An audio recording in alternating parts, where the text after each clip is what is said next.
내년엔 유시민 노무현재단 이사장과 홍준표 전 한국당 대표 등 잠재적 대권 주자들의 SNS 정치가 더욱 뜨거울 전망입니다. 특히 유튜브를 비롯한 SNS의 파급력이 커지면서 각종 현안에 대한 입장 표명을 넘어 정치권에 영향력을 행사하는 수단으로까지 부상하고 있습니다. 염혜원 기자입니다.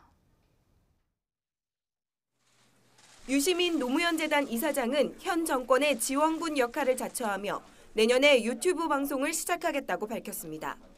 이미 여러 방송을 통해 흥행성이 입증된 만큼 유 이사장의 유튜브 방송은 파급력이 적지 않을 전망입니다. 혹세무민하는 보도들이 넘쳐나고 그래서 이런 거는 일주일에 한 번씩은 정리를 해줘야 되지 않겠냐. 팟캐스트만 하는 건 아니고요. 요즘은 유튜브가 대세라고 그러대요.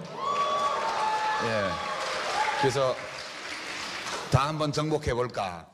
정치 재개는 아니라고 선을 그었지만 여권 지지층에서는 유 이사장이 언젠가 등판할 거란 기대감이 높습니다.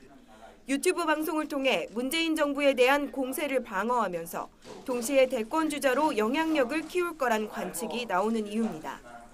자유한국당 홍준표 전 대표는 유튜브 방송 일주일 만에 하루 조회수 40만을 기록해 이미 웬만한 일간지를 넘어섰다며 크게 고무된 표정입니다.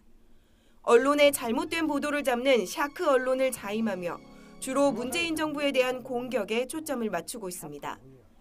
내년 전당대회 출마에는 관심이 없다고 밝혔지만 유튜브 방송을 통해 어떤 식으로든 한국당 당권 경쟁에 영향을 미칠 가능성이 있습니다.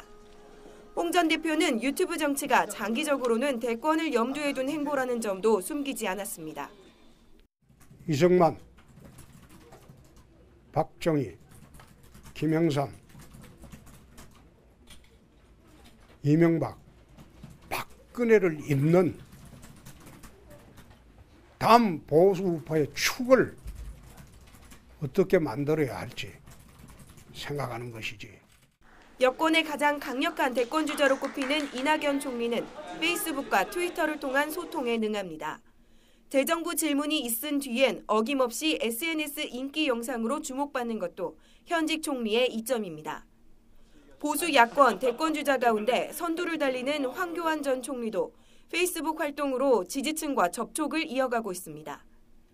현 정부 경제정책과 대북 기조를 비판한 글이 언론을 통해 보도되면서 여전한 존재감을 과시하기도 했습니다.